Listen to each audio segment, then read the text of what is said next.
जीअं त पूरो नंढो खंड क्लासिकी शाइरी में साॻे मिज़ाज ऐं सोच जो फ़िक्र रखे थो, तीअं गायकीअ में पिणु साॻे तसलसुल जूं कड़ियूं आहिनि, साॻिया चश्मा आहिनि। जन सदियुनि खे सीराब कयो आहे। तसौफ़ जो रंग तारुनि में छिड़े या वेदानियत जी वाणी आलाप जो रूप वठे। हर राग, हर आलाप में प्यार ऐं प्रीत जो पड़लाव आहे। हर सचे शाइर ऐं सचे रागी सारी धरती जी सुगंध चूसे सिटुनि में सिरजी आहे, राग ऐं आलाप में ओती आहे। वक़्त जे वहकुरनि किलनि ऐं कुंगरनि वारनि खे मिटाए छॾियो, पर रागी ऐं शाइर, मुसविर ऐं मूसीकार, संत ऐं सूफ़ी वॾी धाक ऐं हाक सां ज़िंदा आहिनि।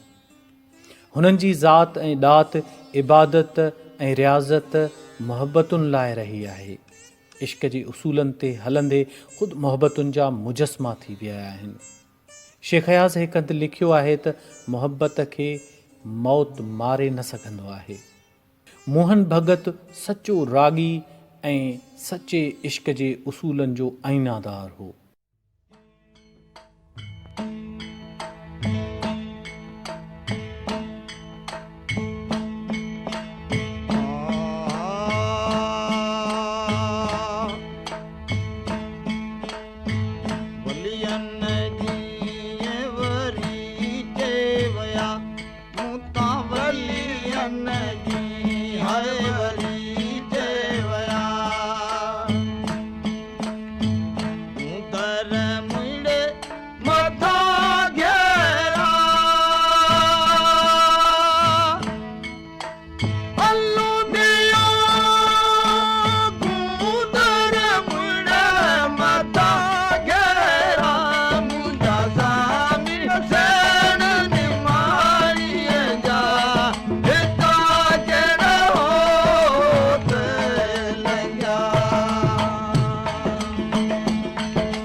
मोहन भगत जी ज़ात ऐं फ़न तारीख़ जे वरक़नि जी अमर छाप आहे। तारीख़ कंहिं नाचणीअ जे वजूद जो नालो न आहे जेका कंहिं अखि जे इशारे जी मुहताज हुजे। तारीख़ हिकु आईनो आहे जेको बिल्कुलु हक़ीक़त बयानु कंदो आहे। उन ई चहिरे खे ॾिसण खां उहो कीॿाईंदो आहे जंहिंजे मुंहं ते कूड़ हूंदो आहे। मोहन खे नज़रअंदाज़ नथो करे सघिजे। थर राग जो मानारो आहे जंहिंजो माखीअ खां मिठो रस लार थी जॾहिं वहण लॻो आहे तॾहिं केतिरनि ई माकोड़नि जा वजूद ख़तम थी विया आहिनि। मिठी जी भिट जंहिं तां कल्ह मुराद फ़क़ीर ऐं सादिक फ़क़ीर जे आवाज़ में धरतीअ जो राग भंवर वांगुरु भिरी आकाश ताईं उॾाणो हो, अॼु उते करीम फ़क़ीर, रजब फ़क़ीर ऐं शंकर भगत जे ॿोलनि में साॻे तसलसल जी तार ॻंढियल आहे जंहिंखे वक़्त जो को बि वहकुरो टोड़े नथो सघे।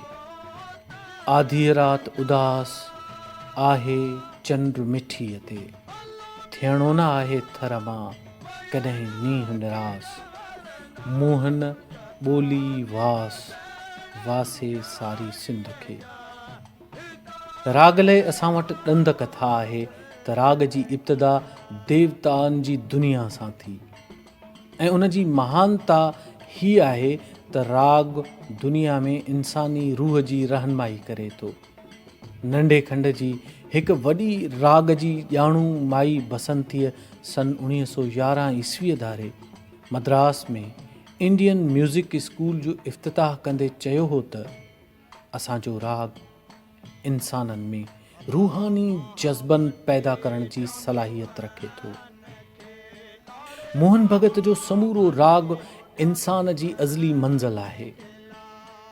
भगत कबीर जो ही गीत हुजे, मन भोला भोला फिरे जगत में कैसा नातार रे, या शाह लतीफ़ जी वाईअ जा ॿोल हुजनि, साथी सॾु कंदे विया साथ जा।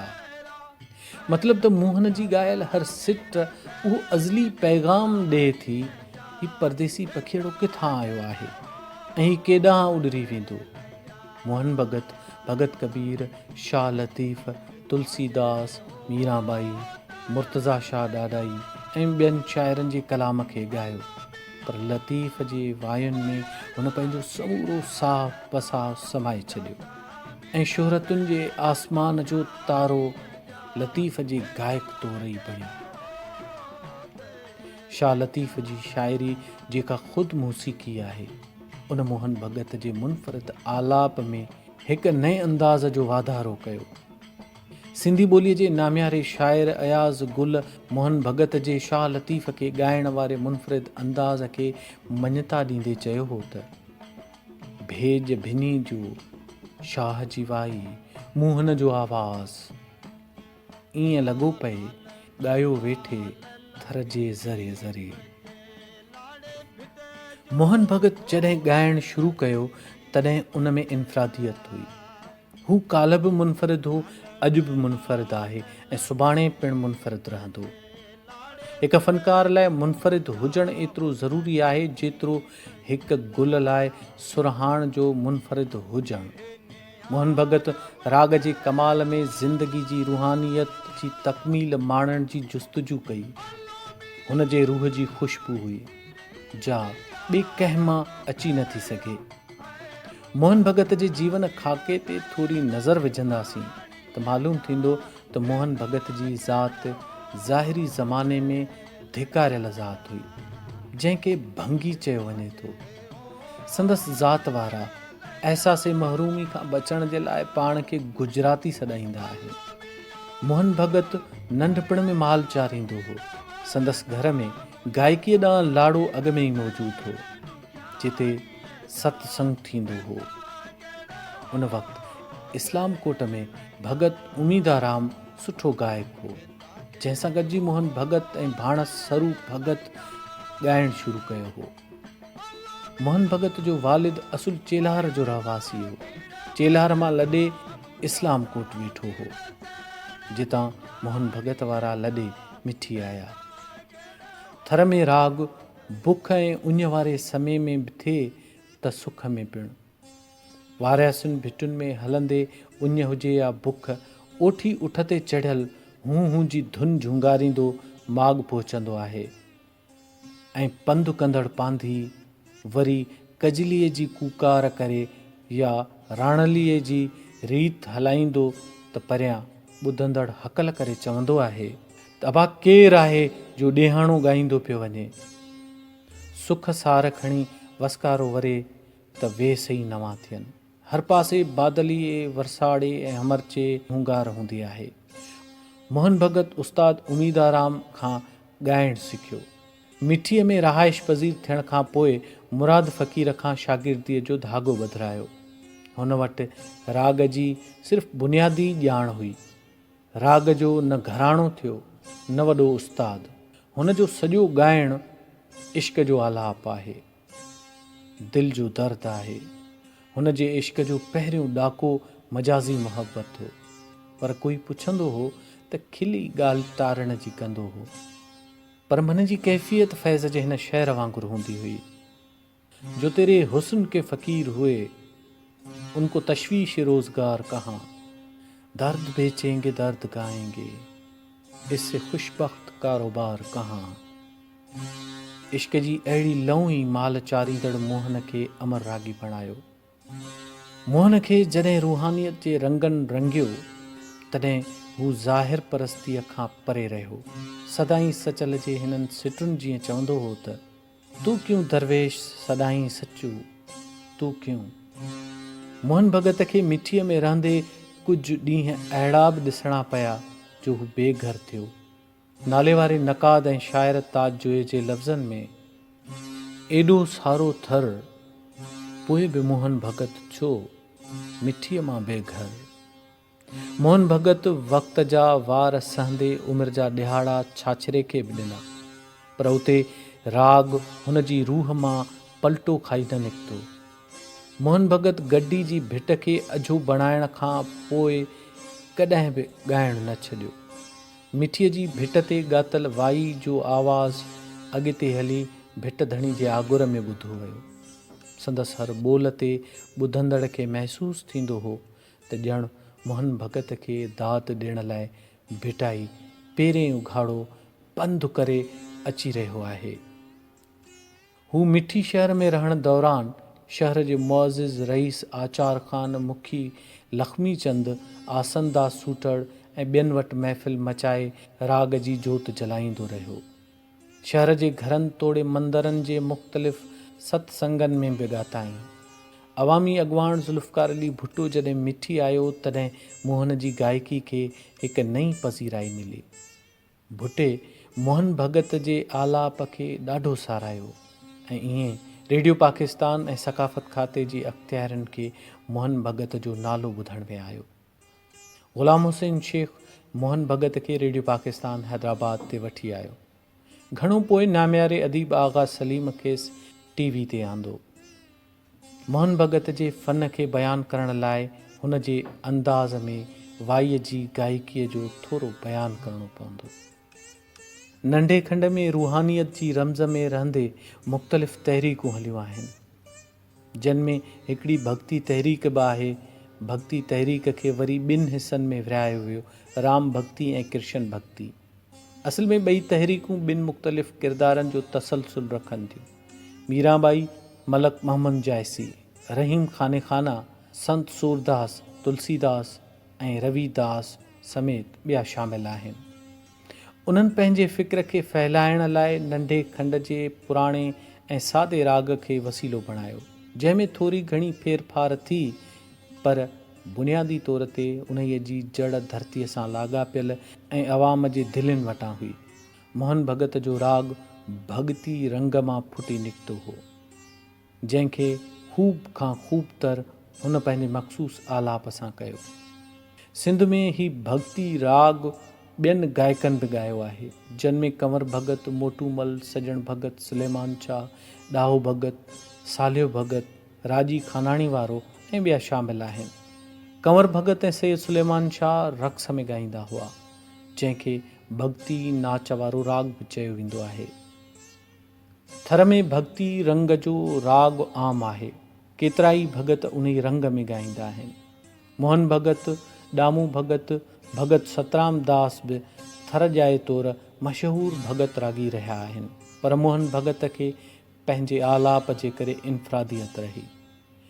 मोहन भगत जो आलाप हाव में कान वांगुरु कड़कड़ करे चुभी वेंदो आहे त किथे वाढोड़ की वढ ते प्यार जी पटी ॿधंदो आहे। मोहन जे आलाप ते जंहिंजी बि दिलि न झूमी, मन सरमस्तियुनि में न अचे, उहो मलीर जी मिटी जो वेरी थी सघे थो। वाई जी गायकी पिणु सिंधी शाइरीअ जे अवाइली दौर खां शुरू थी आहे। सूफ़ियुनि जे अवतारनि में वाई जो उरूज शुरू थियो। वाई जी लफ़्ज़ी माना ऐं माख़िज़ लाइ चयो वञे थो त वाई लफ़्ज़ वो मां निकितल आहे या वाणी मां। वाणी हिंदी मारवाड़ी गीत या भॼन जी सिंफ़ आहे, जंहिंखे भगत ॻाईंदा आहिनि। कबीर भगत, डूंगर परे, तुलसीदास ऐं ॿियनि संतनि जे सम्झाइण वारनि भॼननि खे वाणी चयो वेंदो आहे। शाह लतीफ़ वाई जी गायकी खे नई सुञाणप ॾिनी, जंहिंखे शाह लतीफ़ जी मूसीक़ी पिणु चयो वञे थो। मोहन भगत भक्ति रंग ऐं गायकीअ जो मिठड़ो रागी हो। स्वरूप भगत बि मोहन भगत सां गॾु ॻाईंदो हो। मोहन भगत खे केतिरा ई अवार्ड मिलिया, पर खेसि असुल ख़ुशी तॾहिं थी जॾहिं खेसि लतीफ़ अवार्ड मिलियो। मोहन भगत ज़माने जी तलख़ियुनि खे सहंदे राग जी इबादत कंदे 10 मार्च 1995 ईस्वीअ में हिन फ़ानी दुनिया खे अलविदा कयो। फ़कीर मोहम्मद लाशारी, वाजिद मंगी, संभू हमीराणी मोहन भगत जा वेझा साथी हुआ ऐं वॾा क़दरदान रहिया। मोहन भगत ॾुख सुख दर्द जे गहराइयुनि जी उछल ऐं उथल उन्हनि सां ई कंदो हो। मोहन भगत उमिरि जा आख़िरी ॾिहाड़ा बीमारीअ जे बिस्तरे ते ॾुखिया कटिया। मिठीअ जे दौलतमंद माण्हुनि मोहन जी मदद न कई। मोहन जी गुरबत जे ग़म जी पीड़ा शहर में समाईंदे अदल सूमरे चयो हो त भगत तुंहिंजी भूए ते बुख पई भड़के, ॾुख समूरा तुंहिंजा रावण वियो रड़के, दौलत जे दड़के साह तुंहिंजो सुकायो। मोहन भगत जो भाउ स्वरूप भगत मोहन खां पोइ कहिड़े मंझि हिसाब हुअण मुंहिंजो हो तरीअ वारी कैफ़ियत में कुझु साल ज़िंदह रहंदे राग ॻातो, पर राग शुरू करण खां अॻु में अखियूं भरे चवंदो हो त मुंहिंजो भाउ मोहन भगत ईअं ॻाईंदो हो ॼण राग वटसि मोहन भगत जी अमानत हो। स्वरूप भगत जी अहिड़ी भेटा ते ॿुधंदड़नि जे अखियुनि में मोहन भगत जी तस्वीर तरी ईंदी हुई। स्वरूप भगत बि मोहन भगत जीअं लावारसीअ जा अज़ाब सठा। गुरबत जे घाणे में स्वरूप भगत सां साॻिया सूर रहिया। बीमारीअ में तड़पंदे मोहन भगत खां पोइ स्वरूप भगत बि मोकिलाए वियो।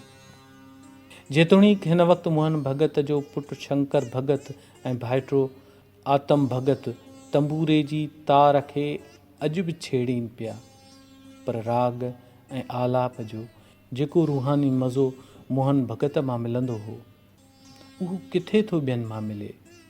साथी सॾु कंदा वया हाय साथ जा।